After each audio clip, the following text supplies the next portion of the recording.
I would like to go into more detail on what exactly I did to get the statistics that I got in my previous Garden Tower Defense video. In that video, I went over the different modes in the game and explained which of the 4 different modes had the highest seed yield per hour. If you would like more specifics on those topics, the other video is also on my channel. In this video, I plan on going over the routes that I took to get those times, so other players can use it as a reference. Astute observers may have noticed that I am using mostly exclusive units, as well as the purchasable 2x seed count multiplier and the purchasable 3x speed multiplier. I did this entirely for my own efficiency, and want to highlight that this does not change my overall conclusion of that video. Now let's go over our setup for this farm. Our current loadout starts with the Cherry Blossom as our starter unit. The Cherry Blossom is both cheap enough to place right away and fend off the first couple of wave of insects until we can get stronger towers. The Lawnmower is a cheaper crowd control unit, which in this setup has a specific purpose that I will explain soon. Next up on our roster is the Black Clover.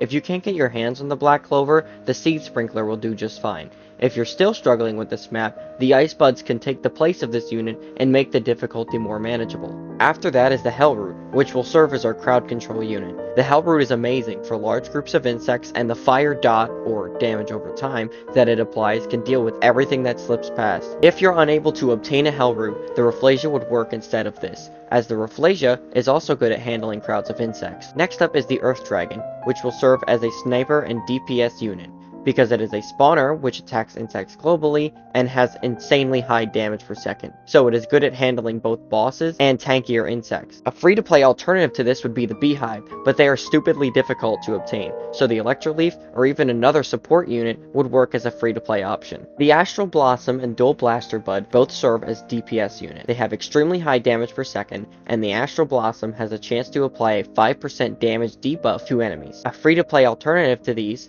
would be the Petal Ray, Spider Lily, or the Pyro Petal in descending order. So now that we're all set up and ready to start, what is the first step towards this process? I found placing the Cherry Blossom as close to this corner as possible, as the first move helped me farm enough money for when I eventually need a stronger defense. Surprisingly, you only need 1 for the entire run, and its only purpose is so we do not instantly lose to the first couple of waves. What you just saw is the reason we have the Lawnmower in our roster. The Cherry Blossom alone can't handle some of the stronger insects that are sprinkled in earlier on unless we place more than 1 and upgrade them. However, if we time this Lawnmower, we can get rid of the 2 times this happens without spending too much money. After the second Lawnmower, we will barely get enough money for the Hellroot, which is going to be placed on this spot to give it more time for the tankier insects that come through for the short time that we only have 1 of these on the board. The next Hellroot will go on this corner and stay here for the rest of the run.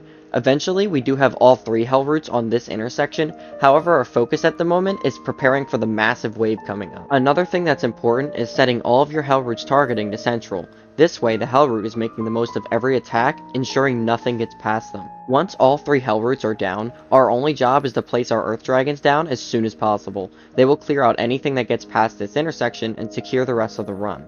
Eventually, I do want to put all 3 of the Hellroots on that intersection, so I'm going to wait until there is an opening in waves as to not be overwhelmed in the process. Now that we have all of our units down, the focus is going to shift to upgrading everything. Keep upgrading all of the units that are already down throughout the entirety of this step, as to not let the progression of difficulty cause you to lose.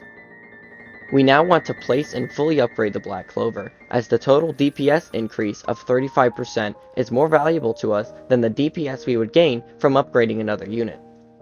This is where the rest of the run snowballs, as now we can place towers over here, knowing that nothing is going to get past the intersection that we previously focused on.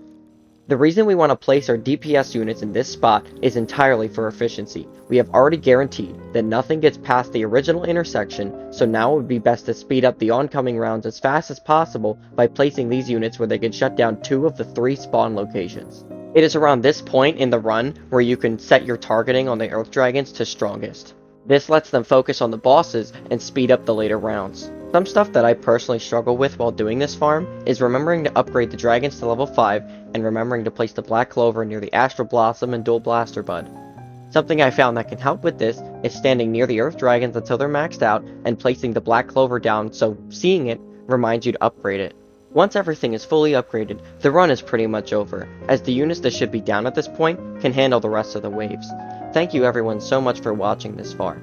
I'm going to make a part 3 to this video, as there is still the survival mode strategy to go over. Again, thank you everyone so much for watching, and have a nice day.